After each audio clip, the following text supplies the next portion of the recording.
You're watching Behind the Screens. Grab some popcorn, fill up a drink, and take a seat. Our feature presentation is about to begin.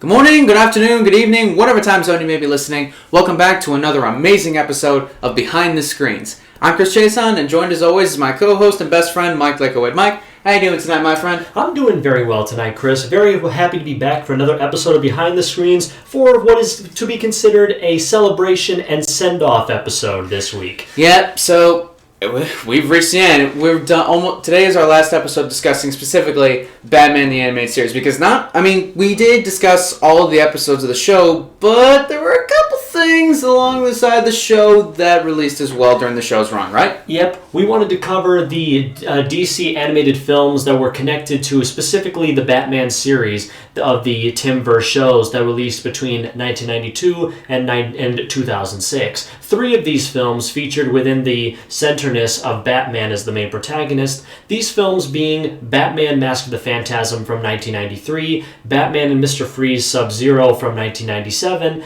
and, probably 1998, I could be getting those dates wrong. 1998. And Batman Mystery of the Batwoman from 2003. All 3 of these films take place during different points of the 4 seasons of the show. We didn't want to cover them until we had finished the series proper, as we had no way of knowing when these films take place, so we might as well cover them all right now, then give our closing thoughts on the series as a whole following this. Yeah, and if you're familiar with our movie reviews on this podcast, this one's going to be a little bit different because we're reviewing 3 movies here, but they're all short. They're a little over an hour. Yeah. So we'll be able to get them through. Just think of it as like we're reviewing special episodes or something like that. Exactly. We're going to be giving Batman the Animated Series the celebration and the respect it deserves one last time before we move on to our next series in a few weeks. All right. So, Mike, are you ready to begin? Yep. Let us begin by talking about the plot of Batman Mask of the Phantasm from 1993, directed by Eric Ramsky, of course I know that name, and Bruce Timm, the Man, written by Alan Burnett, Paul Dini, Martin Pasco, and Michael Reeves, with story by Alan Burnett as well, starring Kevin Conroy, Mark Hamill,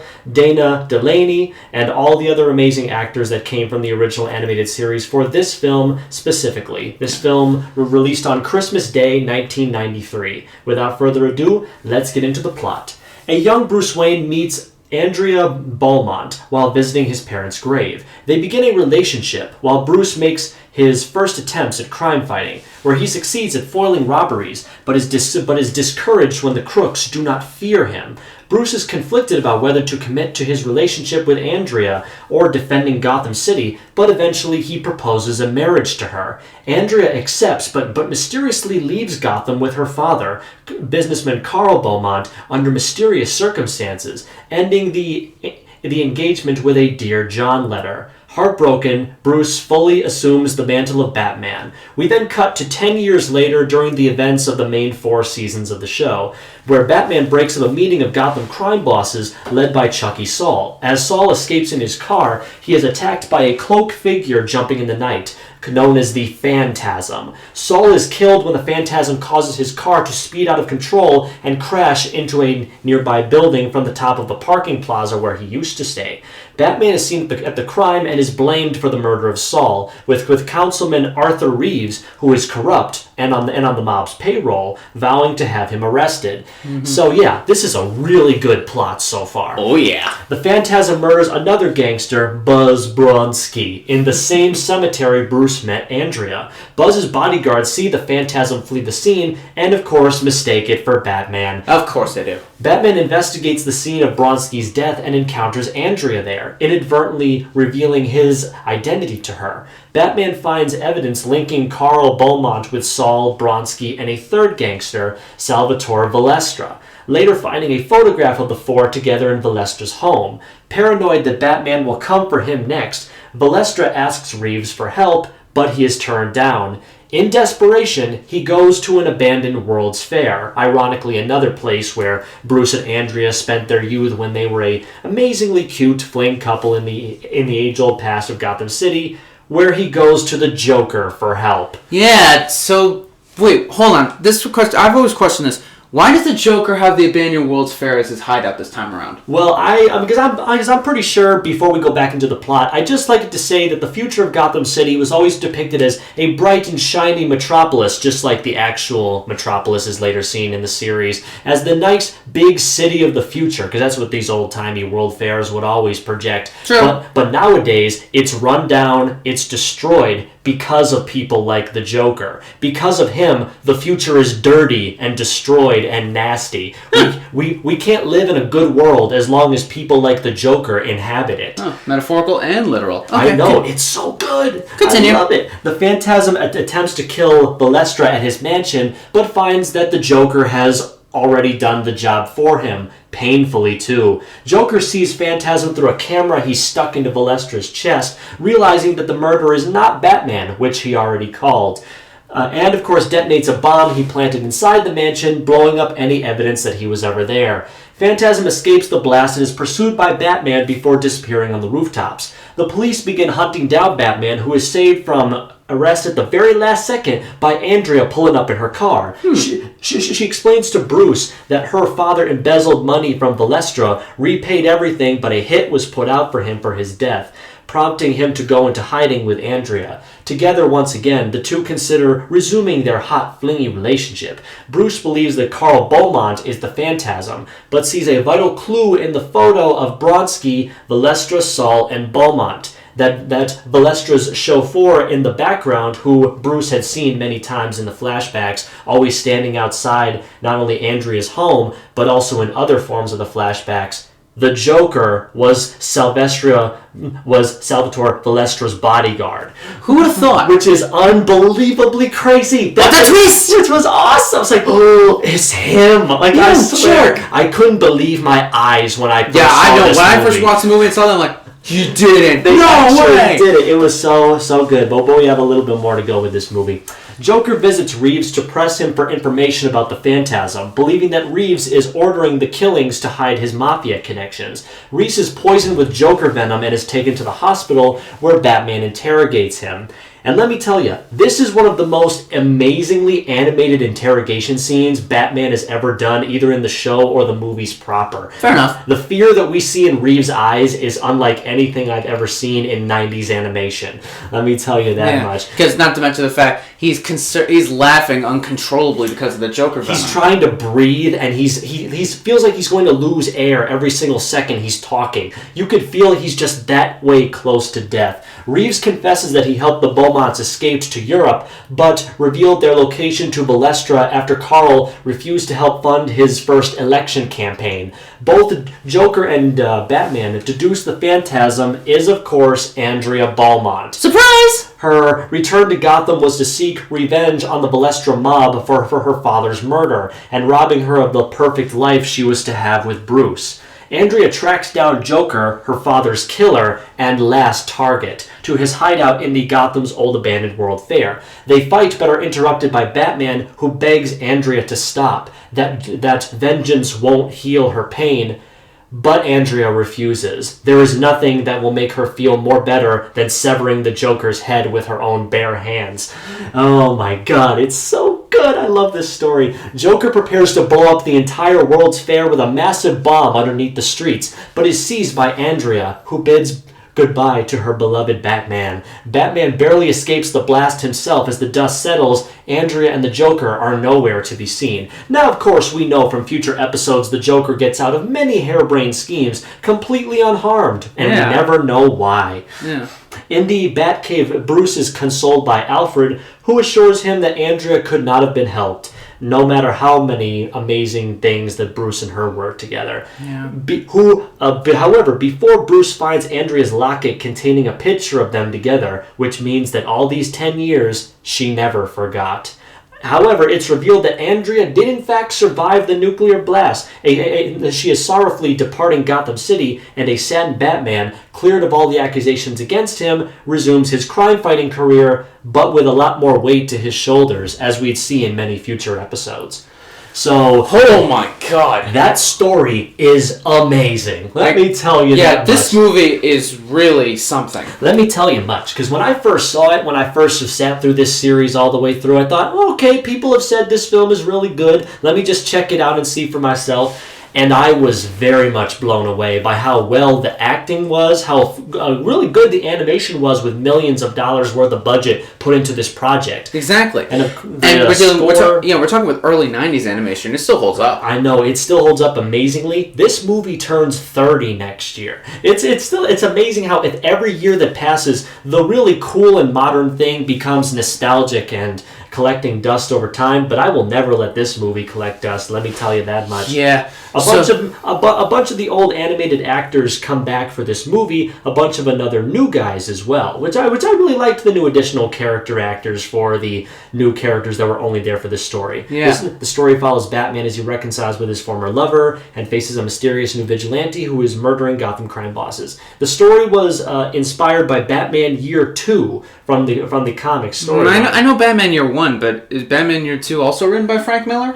No, it was written by Mike W. Barr. Okay. Because he was mostly known for writing, was he writing these movies? Because I'm pretty sure that he was a Star Trek writer. Right. Yeah, the comic, but features an original antagonist. The Phantasm was a completely original concept for this movie, and I am amazed at how well they were able to craft such an incredible villain in a very short amount of time. Yeah. Actually, though, the character is supposed to represent the Reaper, which was the villain in Batman Year 2, but I think this version of the character is much better than it was forget in that. The Grim Reaper. It was more like the Ghost of Christmas Future, considering the fact this movie released on Christmas Day. Exactly. They also borrowed some elements from Batman Year 1, but not too many. They had to establish Batman's backstory for the animated universe. Oh, absolutely. And I think they did such a good time. Yeah, it's unique. It was always so funny watching Kevin Conroy try to do a young Bruce Wayne, and especially a young, modern, and Batman. This guy is versatile as heck for basically playing the same character. Pretty much, over and over again.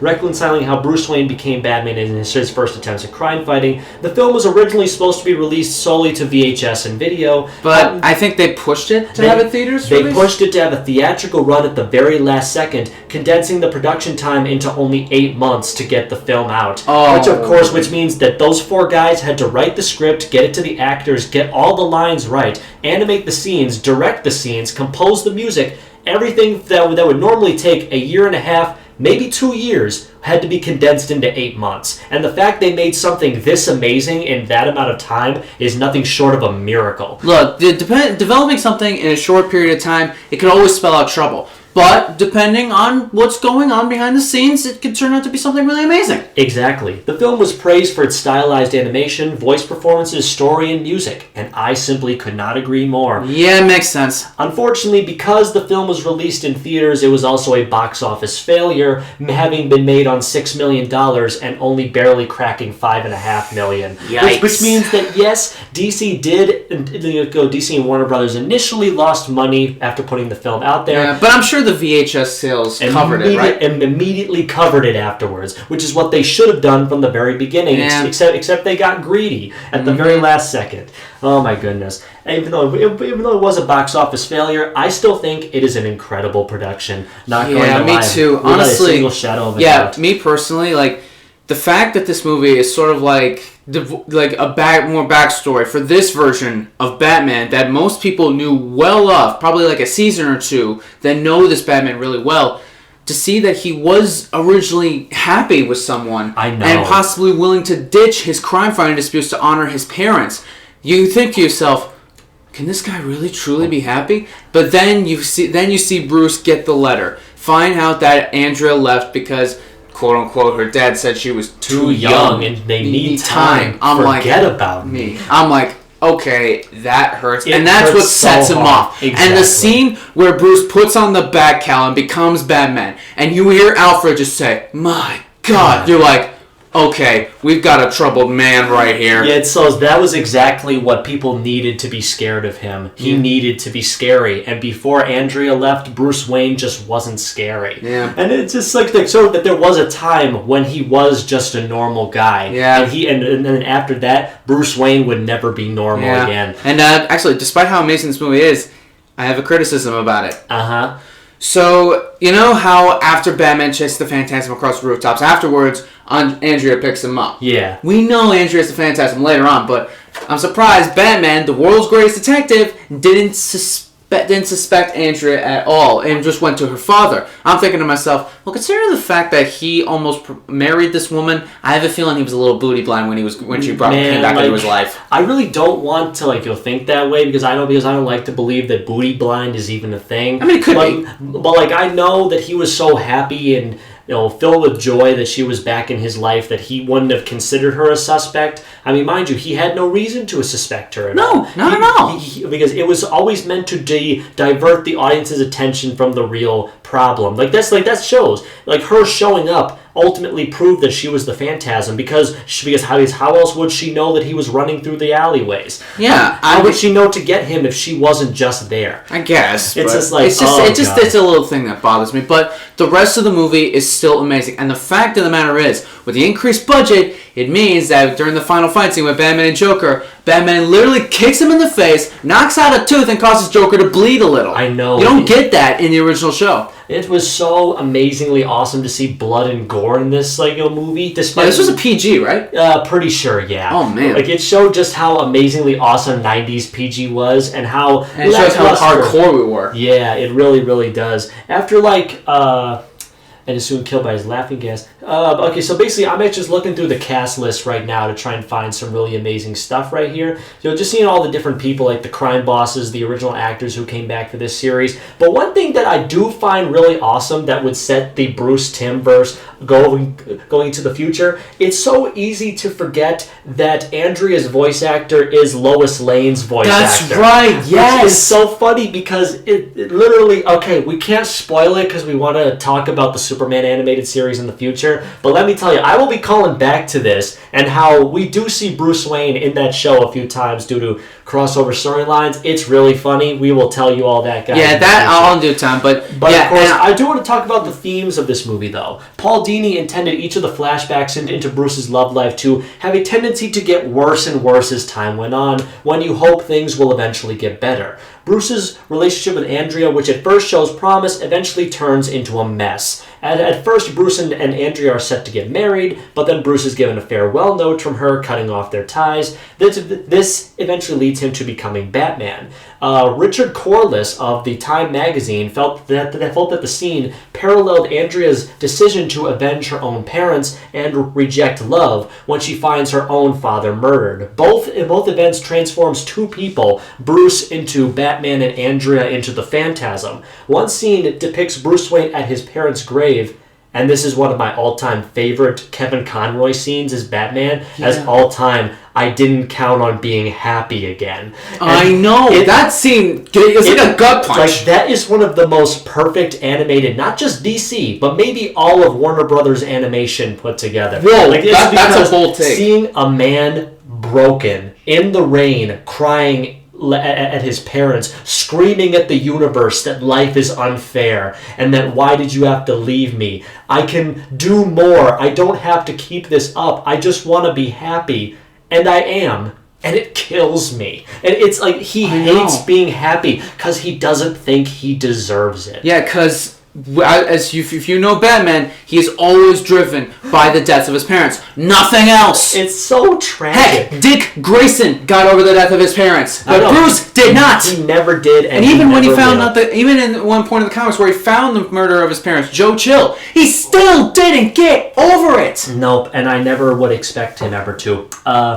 No. According to Michael Reeves, this scene was to be a pivotal moment in Bruce's tragic life as he denies himself the opportunity to live a normal life. Reeves specifically stated, when Bruce puts on the mask for the first time after the breakup scene, and Alfred says, my God, he's terrified, he's horrified, because he's watching this man he's raised since he was a baby, this man who he has let the desire for vengeance and retribution consume his life. at last embraced the unspeakable. Bruce Wayne died when Andrea left, and Batman was forever born. Yes. And it's always so something. great. I mean, we always know that Bruce's parents dying is how he died when he was Bruce Wayne died in that alley when he was 8 years old, or 10 years old if you're the New 52 movies, but whatever. Yeah, but it's nuts. You want to know what the original idea was for this movie? Oh no, what? The concept for Trial from season 3. Really? Yeah, because remember when we stated that episode was meant to be a full-fledged movie? This was supposed to be that movie. You're kidding. But then they said that it was too intelligent for a children's movie, so they decided to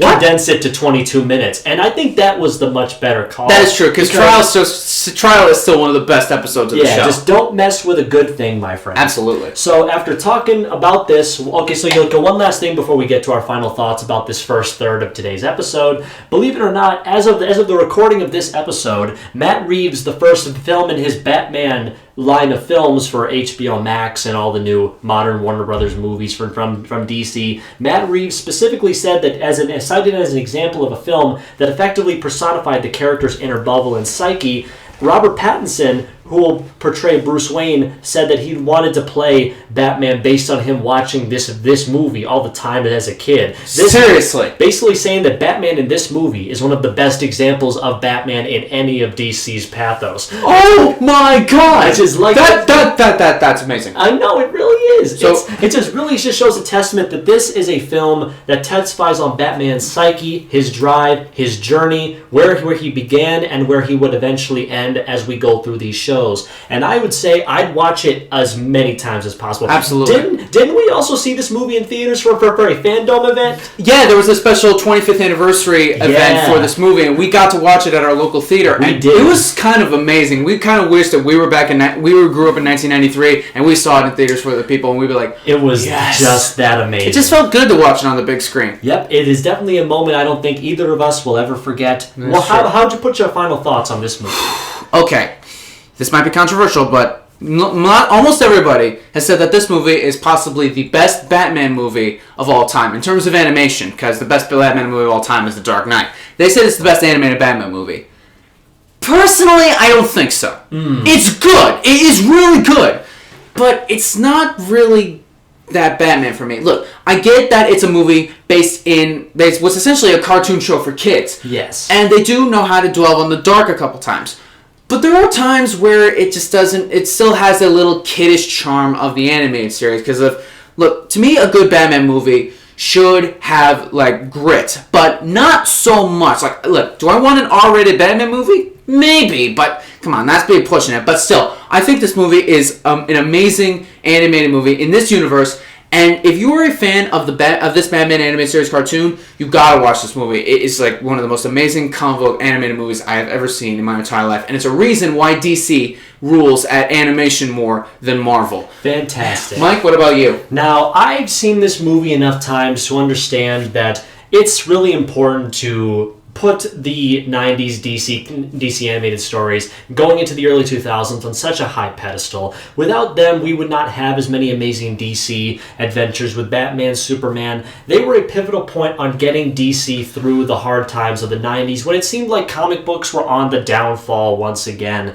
But of course, I take a look at this movie, expertly acted and pretty well animated, incredible story, fantastic music, and all in the span of 8 months. This film is a testament to what a studio can do when they really want to push a good product, when you have the right people behind them at the helm. It's a film about a man who has lost the most important thing in his life, lost who he was, and the hopes to repair some part of his tragic past, while all the while giving the viewer an incredible ride from start to finish. And believe it or not, alongside The Lion King and The Night Before Christmas, Mask of Phantasm was even nominated for an Annie Award, but of course lost to The Lion King. Of course it did. Because it absolutely did. At the very end of the day, I would give 1993's Batman Mask of the Phantasm a B+ letter ranking. That's it? Yes. Well, I still think it's a really amazing movie. So, me, rating-wise, I give it a solid 9 out of 10. Fantastic. Shall we move on to movie number 2? Yep, this one came around the time when the original anime series was ending, and even when the new Batman Adventures was ending its run. No,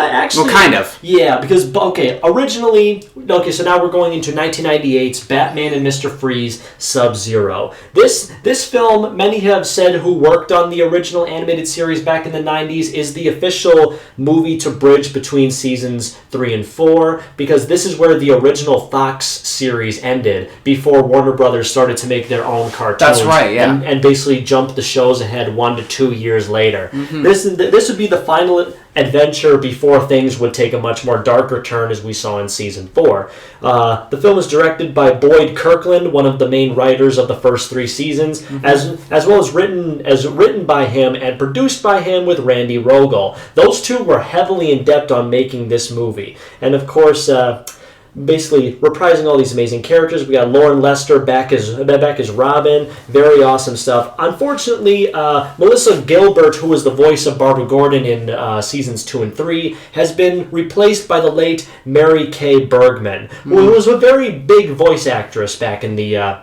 90s before her very tragic passing, unfortunately. Now let us take a look at the plot synopsis of 1998's Batman and Mr. Freeze Sub-Zero.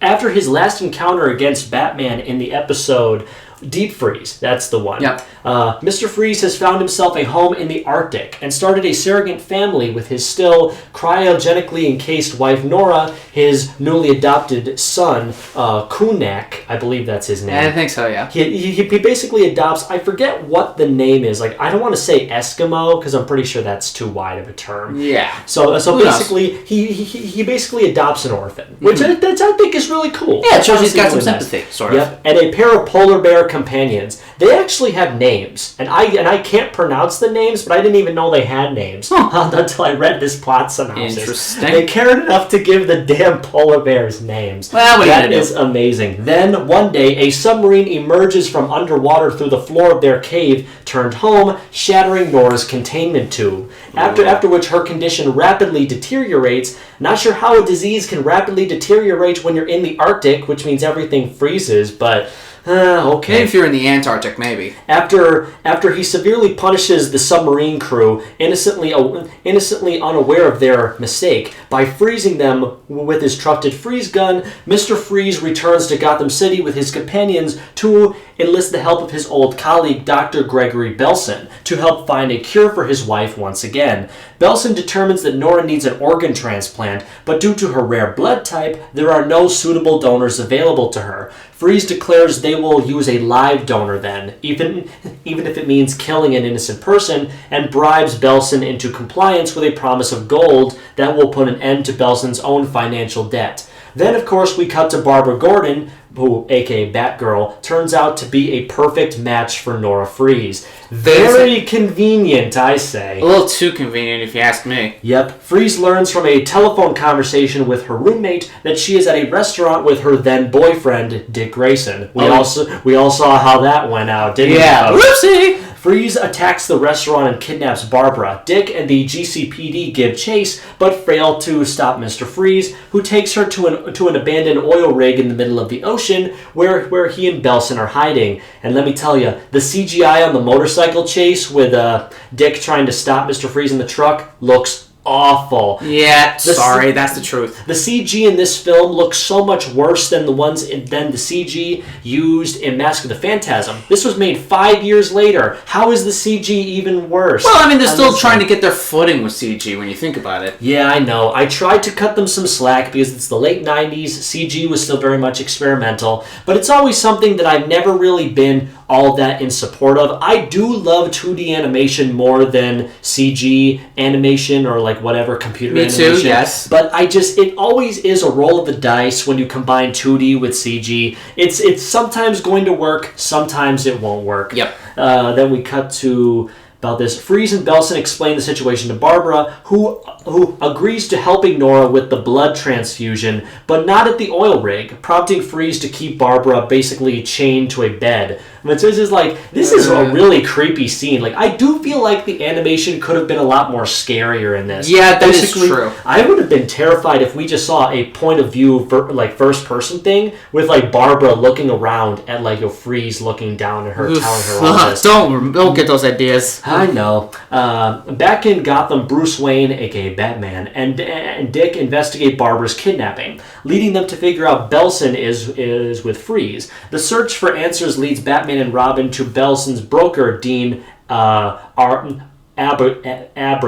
That's a freaking weird last name. Abergast. Yeah, it is weird. And find out from a phone conversation between Dean and Belson where Freeze has taken both Barbara and Belson. There's a lot of phone calls that lead the characters places, isn't there? Yeah, that kind of dumps it down. Yeah, they basically go to a location. They get a phone call. They go to the next location. Maybe we'll go back to the oil rig. Stuff like that. They also figure out Freeze's plan from a list of equipment used for an organ transplant Belson left behind. Dumbass. Of course he did. When the time for the operation comes, Barbara realizes Freeze and Belson have been lying to her when they attempt to put her under anesthesia. She escapes with the help of Kunak.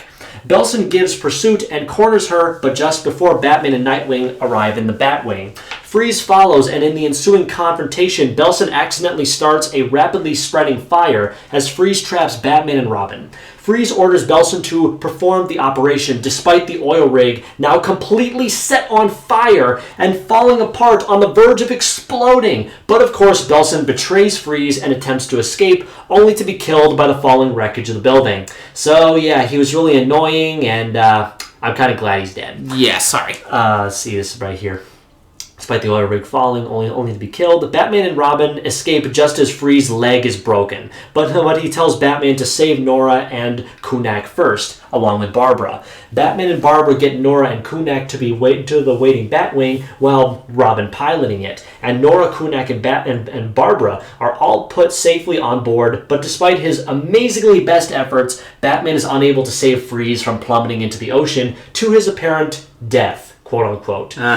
Batman takes it back to the Batwing and they fly away just before the oil rig finally explodes, although Freeze is revealed to be alive and escapes with the help of his polar bear companions. Sometime later, Freeze returns with his polar bears to the Arctic to resume his life in solitude, having frozen his leg into an ice cast, which is honestly really cool. Yeah. I really like that. He sees on a television in a research station that while the world believes him to be dead, Nora has in fact received an organ transplant operation funded exclusively by Wayne Enterprises, moving him to tears of joy that his wife can now survive and live a long and happy life. He then walks away peacefully with his polar bears by his side. Oh wait, he comes back in season 4 and he's a spider robot. Yeah, thanks Hillary. This movie would have made an excellent end to Mr. Freeze's story, except they chose to extend it out further. And I mean, mind you, now I will be first to frank with you people, Cold Comfort is not the end of Mr. Freeze in the Timverse. We will eventually get to that one day. That's true, yeah. Just know that this movie was like the high rising point of the Mr. Freeze story arc. Oh really? We got the first 2 episodes in the Fox shows. We got this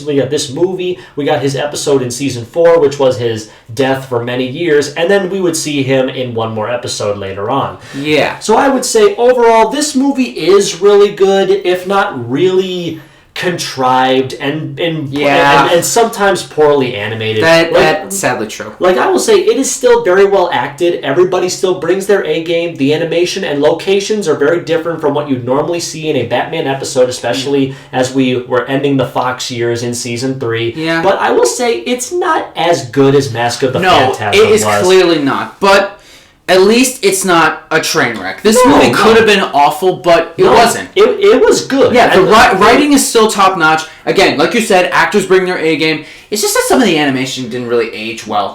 It's kind of like how I see the first Toy Story movie. I get it was the very first CGI animated film. Don't judge me, but some animation in the first Toy Story movie still is kind of showing its age a little bit. Yep. The same here, and this is 1998 we're talking about here. Yep. The film was completed in 1997, originally supposed to be a tie-in to Joel Schumacher's second Batman film, Batman and Robin, which also had Mr. Freeze as one of the villains and Batman was one of the protagonists. However, the movie did so bad that Warner Brothers intentionally delayed the release of this film by a whole year in order to attempt to make a profit off of it. Thank which God. I'm thinking, oh God, they actually pushed back the continuity of the dang series because of how bad that movie did. Could you imagine? Yeah. According to Bruce Timm, the writers Boyd and Randy wrote the entire film's story without telling him anything. They actually wrote it without his permission. What? It's of course, so when Bruce Timm discovered that Nora Freeze was to be brought to life in the movie, he was forced to drop the idea of adapting another story, White Christmas, into another story in season 4. White Christmas? Basically, apparently, according to Bruce Timm, they wrote the script for the movie because they wanted to end the gap between seasons 3 and 4 with a movie. Right. So then when they asked him to, so then Bruce asked Boyd and Randy to write a script, but he said, don't tell me what the script is. So Bruce was originally going to kill off Nora in season 4. However, when Randy and Boyd gave him this movie script with Nora being alive at the end, he was forced to scrap that idea and haphazardly put together the Mr. Freeze episode. Yeah, he looked at the script and he was like, crap! Yeah, it's too good to throw away. We won't get another shot at this. We have to get this one out. I guess. But to be fair, though, at least Bruce gave them some kind of permission with this film. Yeah, because, they did do a very decent job with the acting. They put Robin in a much more noticeable state, considering how much attention he got in season 3. Yeah, I feel like the movie's all right. It's where it really picks up, it picks up in the last half hour at the oil rig. That's where where it picks up a little. Oh my goodness! Because the movie turns out to be really good. Indeed it did, my friends. TV Guide praised the film for being more enjoyable and far less campy than both of Joel Schumacher's movies. They're basically saying that this, a lot of the reviews for this film said, why do we even bother having live-action superhero movies? Animation is clearly better for the medium.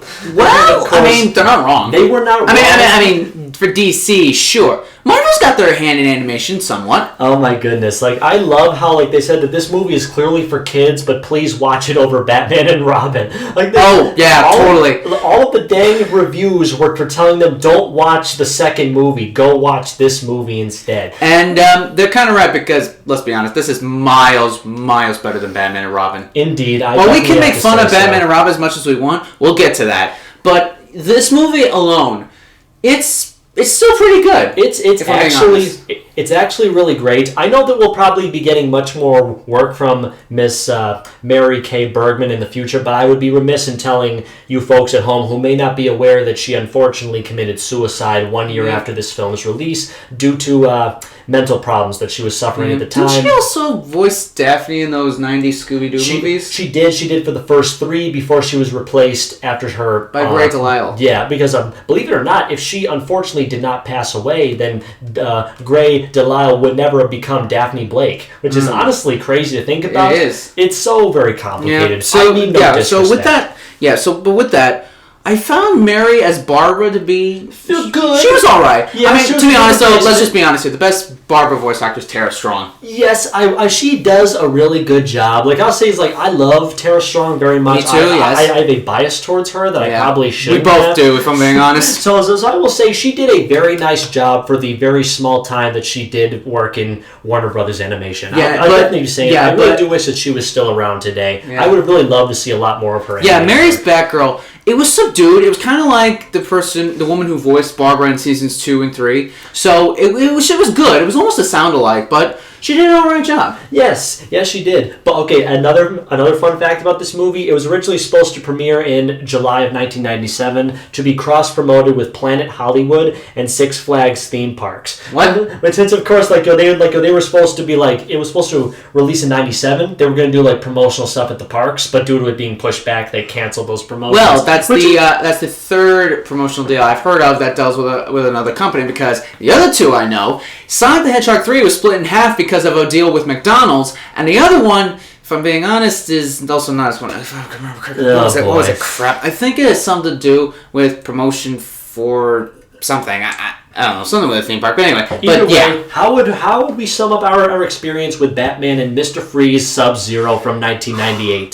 Mr. Freeze is honestly one of the most sympathetic villains in DC's history because of his tragic backstory and how he doesn't do crime to get fame or notoriety. He just wants to do it to get the money to save his dying wife. Exactly. And in this continuity, we got that. We got it so because well. Bruce helped him out. And Heart of Ice is still. I'm going to say this I'm going to take this to my grave. Heart of Ice is the best Batman the Animated Series episode of all time. It's because Mr. Freeze's new origin was written in that episode, and it turned out to be amazing.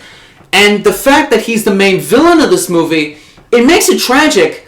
But then I got to remember, he's not technically done yet. He's got a couple episodes. But ignoring all that, I still think Mr. Freeze can be a good main villain. Absolutely. And not be a weird, campy Terminator knockoff that likes to say ice puns. Says you. Sorry, Arnold, that's the truth. Okay. But yeah, overall, Batman and Mr. Freeze Sub-Zero, well, not as good as Mask of the Phantasm. It's still a decent movie, and it's better than a few other DC movies around that time or in the future. But I still think if you're a fan of the show and you like Mr. Freeze, I think you can get away with watching this movie. So if I had to rate it, not as good as Mask of the Phantasm, at best I'll probably give Sub-Zero around maybe like an 8 out of 10. What about you, Mike? I would definitely say that Mr. Freeze, Batman and Mr. Freeze, Sub-Zero may not be my most favorite Batman movie ever with its very dated CGI, its very clunky storytelling, and its pretty contrived plot elements, but it is a very nice send-off to the Fox animated days of the Batman animated series shows before they would move over to the new animation style in the fourth season and the later half of the decade. I will say the voice performances are very honest, very nice. The plot is very contrived with getting it to go to work, but like once the plot gets going, that's when things get ultra super special. Absolutely. Awesome. I mean, only in DC could you see a supervillain sicking polar bears on the heroes to do crazy shenanigans like this. You think Marvel could ever do that? Yeah, I would say that maybe if they played their cards right with some things, they could get it going. I really did enjoy how it continued the human factor of Mr. Freeze. Even though Paul Dini had no purpose making this story or was involved with this production at all, they still came out with a great product. Yeah, even though Paul Dini was one of the best DC animated writers for this universe, but there are good episodes of not just Batman, but a few shows that didn't have his involvement, and he didn't write, and they turned out pretty good. Fantastic. And this movie is like another example of that. It's definitely a good example of that. If you have kids and you have HBO Max, go watch this movie after seeing the first 3 seasons of this show. Tell your friends what you think of these movies that we're talking about on this podcast. If you like Batman from watching us, then please watch these movies as well. They're just as much enjoyable as it. And they're essential for getting all the continuity. Yep. So at the very end of the day, a very nice send-off to not only the old age of Batman before the Timverse really kicked off, but to a nice end to Mr. Freeze's good years before he would be muddled for some. So I'll definitely give Batman and Mr. Freeze Sub-Zero from 1998 a B letter ranking. All right. Well, one more movie to go. Last but not least, they did talk about making a sequel after the success of this movie did in video sales. This film did great in the VHS department. Yep. Let me tell you that much. The third installment was going to be once again, it was actually going to be titled Batman Arkham. Boyd Kirkland was actually, who was the director of this movie, was supposed to write and direct that one as well. The film would have Batman and Robin facing off against a collection of Arkham Asylum escapees, in addition to Batman finding himself falling in love with a one-off love interest who would have been voiced by actress Angie Harmon. Which it's been very, that actually sounds kind of interesting. Which is because, okay, I will tell you this, she played Barbara Gordon in the sequel series to Batman the Animated Series, Batman Beyond. Which of course would have been very interesting to see after going that. The main cast of the animated series was supposed to come back. They even drew some concept art for this intended sequel. But unfortunately, it did not come to be.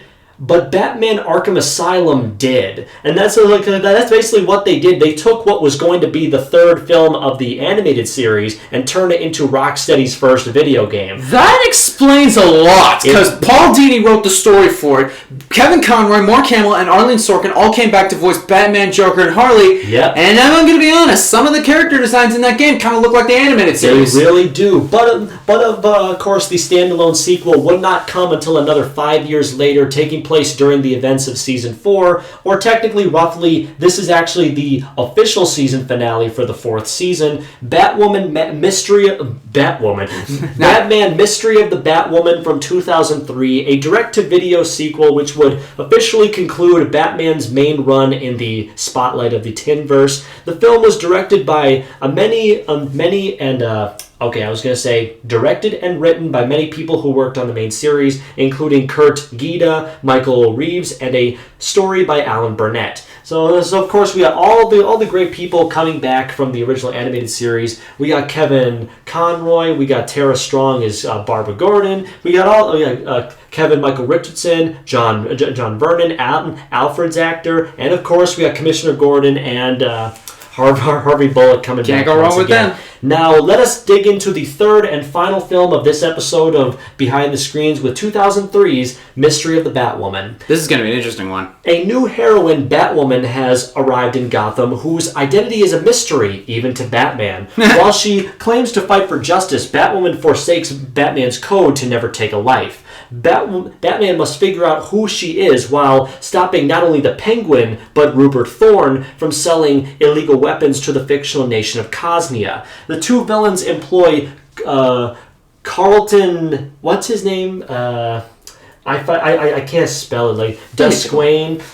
I think... Charlton Duquesne. Yeah, that's it. Duquesne. Charlton Duquesne, I got it. A gangster to provide protection. Batman, along with the Tim Drake Robin, sets out to stop Batwoman from making mistakes as she tries to take out the villains. And as he encounters numerous twists, setbacks, and apparent false leads in determining her identity, the newest gadget on display is a wind glider used by Batwoman that utilizes some of the most advanced technology ever seen in Gotham City. So yeah, she's basically flying on essentially the Green Goblin's glider for most of the movie. But at least she's not psycho.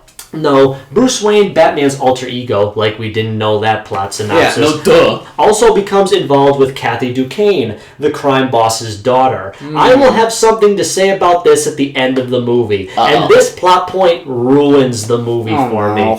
In addition to Kathy, Bruce is introduced to two other women who, as he investigates into the Batwoman's true identity, seems to fall well into suspicion. Dr. Roxanne Rocky Ballantyne, and a new employee of Wayne Tech who seemingly but briefly forms a bond with Robin's alter ego Tim Drake, and whose technology development is used by Batwoman against the Penguin and Detective Harvey Bullock's new partner, Sonia Alcania. I'm not sure where the hell Renee went to. Promotion? Because I can only guess they got rid of Renee because they needed to put this one character in this one movie that we'll never see again. But I will get to that as we get to the synopsis. Who seems to know too much about the weapons being smuggled by the Penguin and Carlton Duquesne. When Carlton, unable to stop Batwoman's raids on the facilities used to hold the various weapons, the Penguin calls Bane for additional assistance to ensure that there are no more losses as a result of Batwoman. Not long after Bane's arrival in Gotham, it is revealed that there is not one, but 3 Batwomen, and all of whom were the women suspected by Batman. Kathy and Sonia met taking art classes in college. Sonia and Rocky were roommates. It's all a big cluster of cliches and plot contrivances, and it's so ridiculous. I can't... Yeah, so this mystery turns out to be, 3 women are technically Batwoman, which is ridiculous, convoluted, and how do you sum it up? The answer to the question is all of the above. That'll work. Oh my god. They all harbor grudges against the Penguin, Rupert Thorne, and Charlton Duquesne. The Penguin had framed Roxy's fiance Kevin because he's in jail and she apparently really loves him even though he was falsely accused. Penguin, you jerk. Thorne had bankrupted Sonia's family and I believe burned down their house at some point. Like, I'm pretty sure it's he did. It's not really well explained. And Carlton Duquesne's war with a rival gang got his wife and Kathy's mother killed. Oh boy. This whole story is just full of angst and issues, isn't it? Yeah, pretty much. They had taken turns posing as Batwoman to remove suspicion on any of the three. Sonia invented the Batwoman persona as a tribute to Batman, who had saved her life 9 years ago and inspired her to become a police officer. So that's really cool. I absolutely like that's it. not bad. Yeah. Kathy plants a bomb in the ship, taking the weapons into international waters for the exchange with Kosnia, but not before Bane unmasks her. Kathy and Batman narrowly escape as the bomb goes off, while Carlton forsakes his ties to Thorne and the Penguin to save his daughter's life. And Bane falls into the Gotham River, supposedly to his death, but it is not the end for him. Nope. The GCPD assumed that Sonia is the Batwoman. Sonia resigns from the GCPD and decides to leave Gotham City forever. Batman gives Sonia evidence that he discovered that which should clear Rocky's fiancé of all wrongdoings. Carlton agrees to testify against Thorne and the Penguin. After she reconciles with her father, Kathy drives off with Bruce to supposedly go on a date that will go nowhere. Mm-hmm. And that was the plot of Mystery of the Batwoman. What did we just sit through? I honestly, this is the weakest of the three movies. Yeah, but is it bad? No, but it's not good either. Yeah, it's like middle ground here. Yeah. Now, the motivations of all the three women, they're understandable, but if I'm being honest here, I still want a monster in this movie, but I don't want it to be Thorne. Really? I wanted it to be Roland Daggett. Because considering the fact that Daggett is known to take more action than Thorne, especially when it comes to explosives, and in fact, you know, I said Thorne burned a house down. Yeah. Daggett should have done that. Yeah, he probably should have done that. Roland Daggett is the mobster that takes more action than Thorne. Oh my goodness. And let's just be honest here, Rupert Thorne is just trying to be DC's equivalent to Marvel's Kingpin. Absolutely. Kind of works, but, you know, we have that issue. But regardless, the women's motivations, they make sense. But when it's three women all doing the same plot together, it's a bit muddled. It's really damn muddled. And it's because it does have good moments in it. Michael Reeves knows how to make a good Batman story. He does, I know this from all his time working on that damn show. Yeah. Now I'll be saying this how, like, this movie had some really amazing talent right there. We had Kimberly Brooks as Kathy Duquesne. Okay. Now, she is really good. She was in the frickin'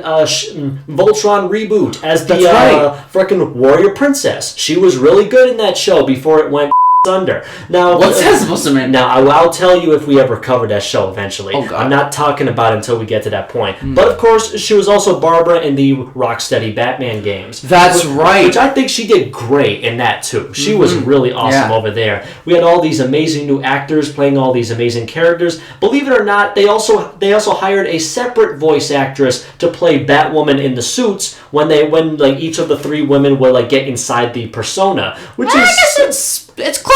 Yeah, she was also, apparently the Batwoman voice actress was on Brooklyn Nine-Nine. Roxy's VA is Kelly Ripa. She was on All My Children, Hope and Faith. She's basically like a soap opera actress. Oh. And Sonia is Isla Gabrielli. She was in the animated, she played Pepper in the Invincible Iron Man movie. She was in the Brady Bunch movie. In the 2005 animated film Madagascar, she was the voice of Nana, which became a breakout character that she voiced in the sequel. Oh, yeah, yes, the old woman that beat the crap out of Alex. She's the old lady from Madagascar. That's funny. That is funny. We had, of course, Kevin Michael Richardson back as Kathy's father. Yeah, Kevin Michael Richardson's one of the best voice actors out there. Yep, we got all these amazing guys back. We even got John Vernon back to play Rupert Thorne from the original 3 seasons. Sick! Good! And of course, they really didn't change Rupert Thorne's design for the 4th season. They basically just kept him exactly the same. Which is fine. Now, I will be saying something about...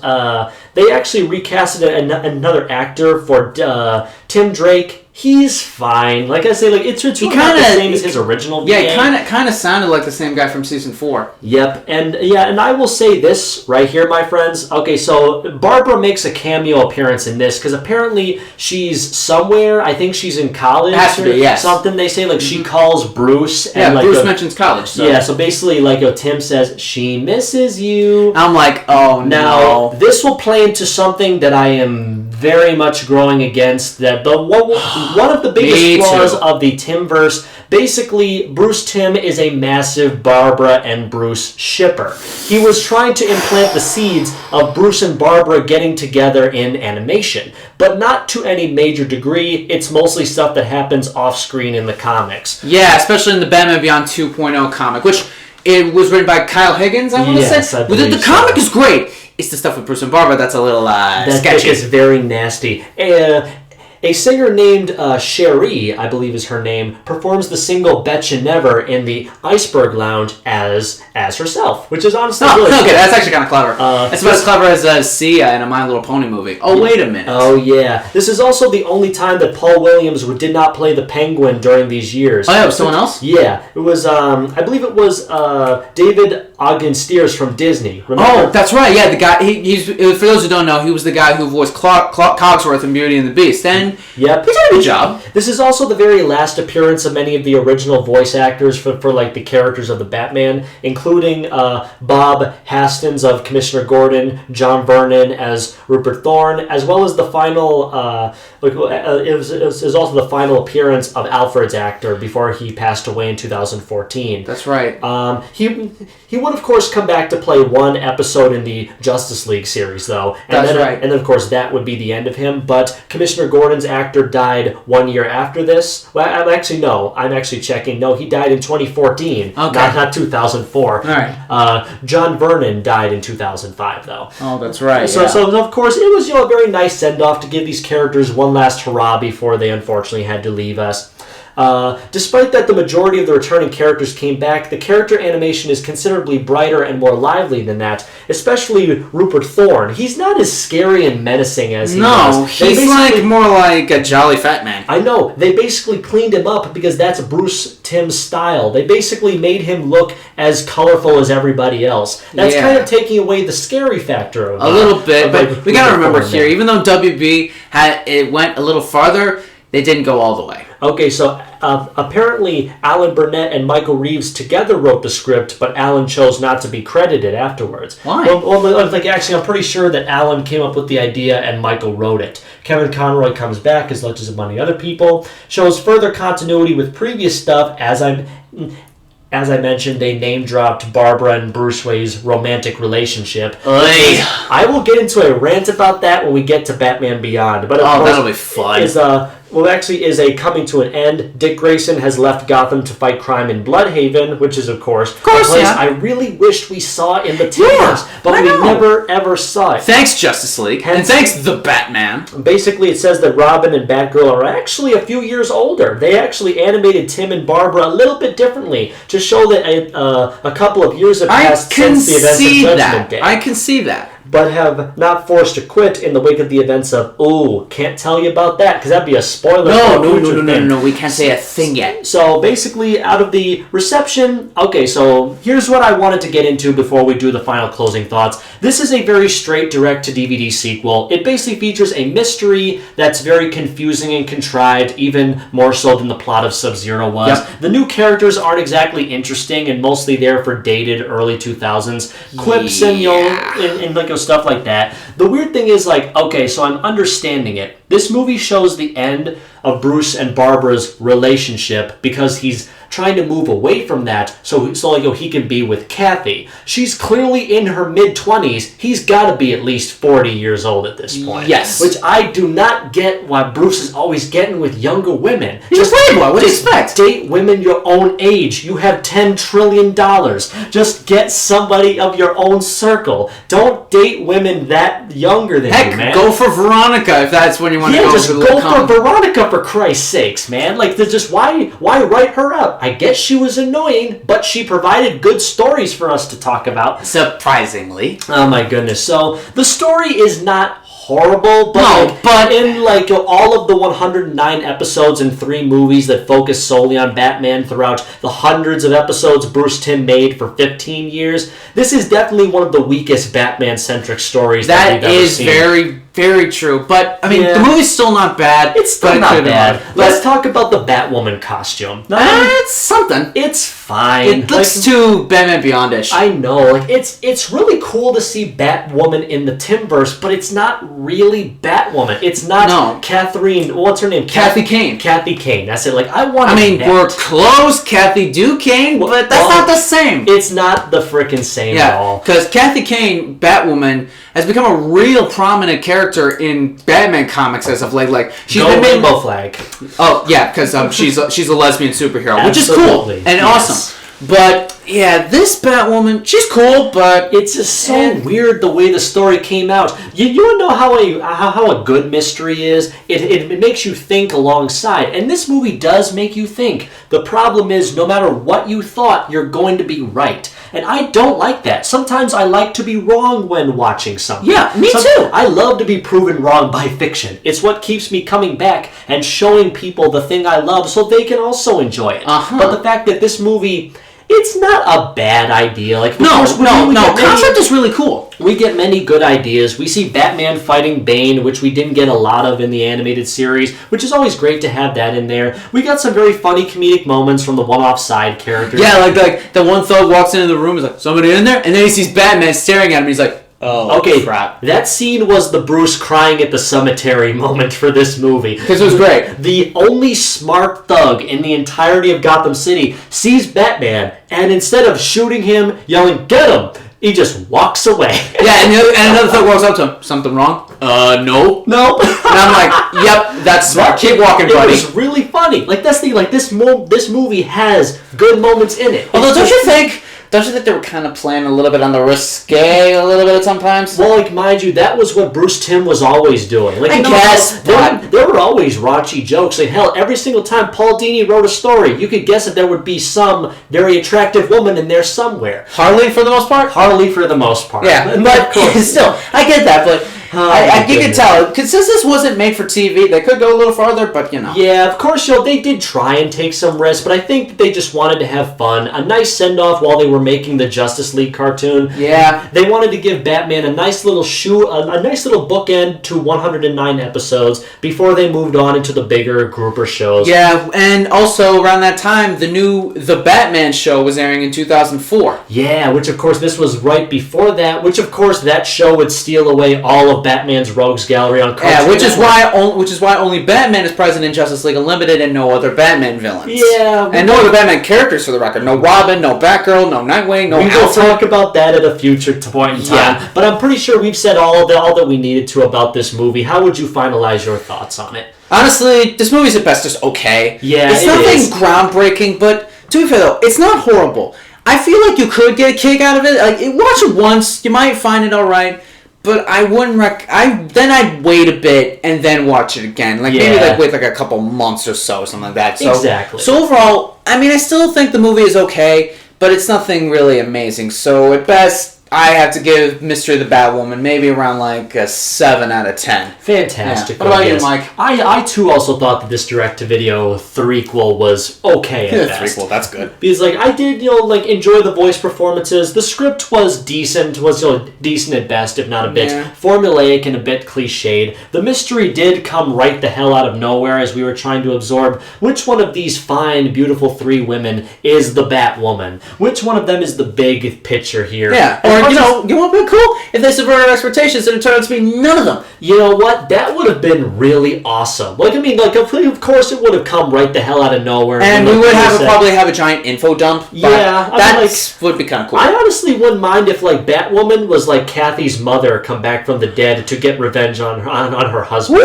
Woo! That'd be cool. Now, see, that would have been awesome. Yeah, sorry, Alan Burnett and Michael Reeves. You may learn how to write good Batman, but we're nerds. We know what we're doing. We got these nice, decent ideas ideas. So I will be fair and honest, like I've been with all the Batman episodes so far. Like I'll be with the rest of the Timverse as we go forward. I'll give 2003's Mystery of the Batwoman a D letter ranking. Ooh, a D, really? Yeah, so I'll give it a D. Exactly as that.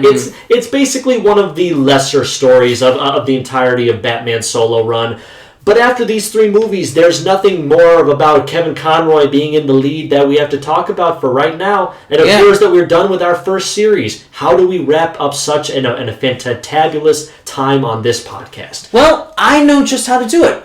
How about we talk about why this series was so impactful? Why do so many people consider this as the best Batman show ever? And why a lot of people who wish to get into not only DC or animated series or superhero genres altogether. Yeah, this show was like a stepping stone for not only a connected animated universe of other cartoon shows produced by Bruce Timm and those people, but as a stepping stone for modern superhero cartoons, because exactly, like, we had this show, we had Justice League, and Marvel stepped up their game because during that time they had a Spider-Man series going on in 1994. There was the X-Men animated series that went on for 5 years, which was great, which is coming back next year. Yeah, please tune into to Disney Plus to watch. Yeah, and even in the modern day, we got a cartoon called Avengers: Earth's Mightiest Heroes, which took most inspiration from Batman the Animated Series and a couple of the DC shows. Exactly. This show, Batman the Animated Series, was basically like the modern age for people. If for for the parents and grandparents that grew up with the 60s show, the kids grew up with this show. Because this Batman show got people into comic books, it got them into Batman, it made them a fan of the Dark Knight in the first place. It's the reason why Batman has stood the test of time. Even despite 2 mediocre movies, sorry Joel Schumacher, you have to live with that, sorry, rest in peace, but it also led to a $1 billion breakout with the Dark Knight trilogy, which, let's be honest, even though the first 2 were good, Dark Knight Rises, that's a whole other thing. And it led Batman to be prominent again in not only comic books, but also movies, video games, pop culture in general. Why do you think he stood the test of time since first appearing in 1939? Exactly. This show helped it. Exactly. It's a piece of comic book history, a piece of animation history, a piece of voice acting history. It is impossible to go about these genres without at least hearing one good thing, or maybe a few bad things about Batman the Animated Series. Yeah, let's be honest. Even though we love the show, it's not perfect. No. Like, Kevin Conroy will always be my favorite Batman animated voice. Me too. He will be everybody's favorite Batman animated voice. Yeah, but that's not to say that the other Batman voice actors are horrible. No, there are some good ones, like Dietrich Bader in Batman the Brave and the Bold and the Harley Quinn show. Bruce Greenwood in Batman Under the Red Hood and Young Justice. Yes. Roger Craig Smith in Arkham Origins, who was really good and really dark and gruff. And what's another one I can think of off the top of my head? Troy Baker in the Lego games and Telltale Batman. He's really good there. Have you talked about Dietrich Bader? I did, yeah. Oh, yeah, that's right. But Kevin Conroy is the cream of the crop, because his Batman is like, he said it to himself, he channels all the gruffness and like how he tries to think of, like, he tries to step into the shoes that act that he is actually Bruce Wayne. Yes. And remember all the trauma that he went through when his parents died in that alley, how the dark and vengeance consuming him, and that's when he gets the deep, gruff voice, and making him threatening to other criminals and making them shake in their boots knowing that Batman is coming for them if they break the law. Absolutely, yes. This series had a variety of stories from beginning to end. Some you had like these characters dealing with deep personal issues that would rightly scar them for life. Others you had giant farm animals roaming through the city, Batman being trapped in a kid's basement, Catwoman being turned into every furry's wet dream. Or, have Batman face off against 3 villains and apparently goes against his gun. I will forever hate that piece. I'm sorry. But out of that, we got some good stuff out of the show. We got amazing episodes, not to mention creations of exclusive characters for this show. Harley Quinn, Renee Montoya, Phantasm, Baby Doll. Yes. Another one I can't think of.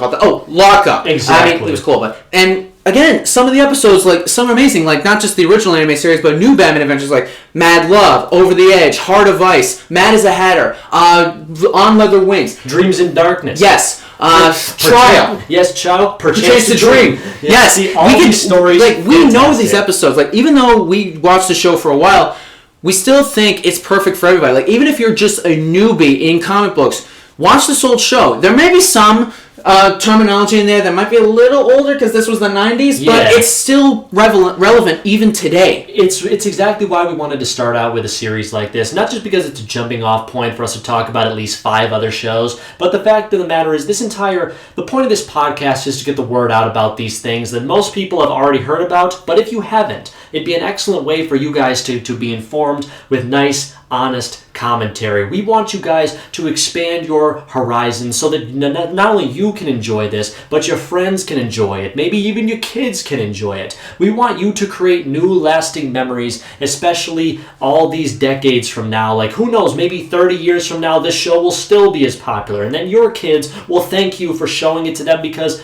my parents never showed me shows like this from 10 years before I was born. I had to go find them by myself. And you know what? When I did, I will forever thank myself. I will always love these iconic portrayals of the characters. I will call back to story elements written from these fantastic writers. Paul Dini, I want to meet this man one day. Me too. I want to meet him, and I want to meet Bruce Timm. Yeah, I want to thank them personally for all the work that they put in to make millions, possibly even billions of children's Saturday mornings and every day since, thanks to HBO Max's Mornings Before School special. You make those waffles and pancakes and eggs and bacon. You chill out in front of your TV or streaming device. You put on Batman the Animated Series or the new Batman Adventures. You're introduced to a wide variety of characters, music, animated styles, fight scenes that will be ingrained in your mind for many years to come. We want to thank Bruce Timm, Paul Dini, Alan Burnett, Aaron Ramrosky.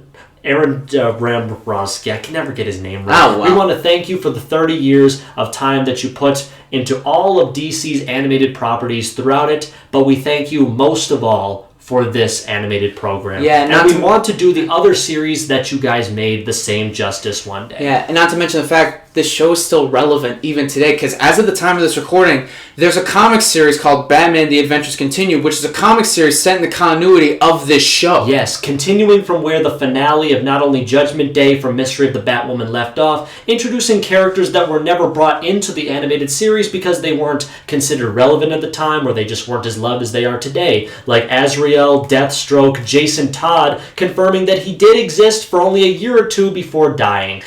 Kind of makes sense. Which is but yeah, crazy. and not to mention the fact, like, Kevin Conroy and Mark Hamill are still voices you hear in your head when you read a Batman comic book. That's how long this show has stood the test of time, because even 30 years later, this show turns out to be still one of the best animated superhero shows we've ever seen. And heck, perhaps with HBO Max, with the love for this series has always gained, we may get another season of this series going on to HBO Max in the next year or two, but please do not hold me to that. I'm not a mind reader, I'm not a wizard, I'm not anything. Nerds are a lot of things. We're not prophets. No, but if there is a new season on HBO Max, we will watch it and we'll make a video about it. Yeah, we'll have to put that up to J.J. Abrams, but whatever. Yes, definitely. That'll be fun. With this, Batman the Animated Series comes to a close. We will be discussing a technically non-DC show next, but it is technically a Warner Brothers property. Yeah, going forward, something. We will be discussing the Rooster Teeth production known as Ruby, which first aired in 2013 from creator Monty Oum. Yep, it'll be something to talk about, but until then, this has been Behind the Screens. We'll see you guys next time. Until then, I'm Chris. I'm Mike. And don't forget, be the Batman. We'll see you guys next time. Good night, everybody.